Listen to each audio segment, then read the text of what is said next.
মাত্র 10টি ছাগল দিয়ে শুরু করে বছরে কিভাবে দারুণ লাভ করা সম্ভব তা কি আপনি জানেন? কিন্তু সঠিক সময়ে ছাগল না কিনলে এবং ভুল সময়ে বিক্রি করলে লাভের চেয়ে লোকসানই বেশি হতে পারে।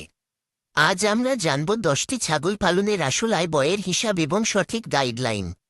সবচেয়ে বেশি লাভ করতে চাইলে আপনাকে সঠিক সময় জানতে হবে। ছাগল কেনার সবচেয়ে সেরা সময় হল কোরবানির ঈদের ঠিক 2 থেকে 3 মাস পর। এই সময়ে বাজারে ছাগলের চাহিদা এবং দাম দুটোই সবচেয়ে কম থাকে।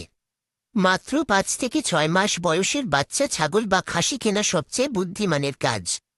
আর বিক্রি করার জন্য আপনাকে টার্গেট করতে হবে কোরবানির ঈদ। ঈদের বাজারে ছাগলের দাম সাধারণ সময়ের চেয়ে দ্বিগুণ পর্যন্ত হয়ে থাকে। তাই ঈদের 3 থেকে 4 দিন আগে হাটে বা অনলাইনে বিক্রি করলে সর্বোচ্চ মুনাফা পাওয়া যায়। চলুন এবার একদম সহজ হিসাবে আসি। ভালো জাতের 5-6 মাসের 10টি খাসি বা পাঠা কিনতে গড়ে খরচ হবে প্রায় 40,000 থেকে 50,000 টাকা। এরপর 8 থেকে 10 মাস পর আকার লনের জন্য ঘরোয়া খাবার, কাঁচা ঘাস এবং ভ্যাকসিন ওষুধ বাবদ ছাগল প্রতি খরচ হবে প্রায় 3,500 টাকা। অর্থাৎ 10টি ছাগলে খাবার ও চিকিৎসা খরচ পড়বে 35,000 টাকা। সব মিলিয়ে আপনার মোট বিনিয়োগ বা খরচ দাঁড়াবে প্রায় 75,000 থেকে 85,000 টাকা। এবার আসি আয়ের হিসাবে। 10 মাস সঠিকভাবে লালন পালন করার পর কোরবানির ঈদে প্রতিটি ছাগল অনায়াসে 15,000 থেকে 18,000 টাকায় বিক্রি করা সম্ভব। সেই হিসাবে 10টি ছাগল বিক্রি করে মোট আয় হবে প্রায় 1,50,000 থেকে 1,80,000 টাকা।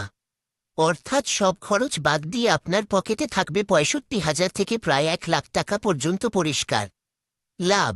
তবে মনে রাখবেন, ছাগল পালনে লাভের মূল চাবিকাঠি হল 3টি জিনিস: সঠিক সময়ে ভ্যাকসিন দেওয়া, নিয়মিত কৃমিনাশক খাওয়ানো এবং দানাদার খাবারের পাশাপাশি পর্যাপ্ত কাঁচা ঘাসের ব্যবস্থা করা। অল্প পুঁজিতেও ঘরে বসেই এই ব্যবসা শুরু করা সম্ভব। আজকের এই গাইডলাইনটি আপনার কেমন লাগলো তা কমেন্ট করে জানান। ছাগল পালন সংক্রান্ত আরও বাস্তবসম্মত ভিডিও পেতে আমাদের চ্যানেলটি এখনই সাবস্ক্রাইব করে রাখুন। ধন্যবাদ।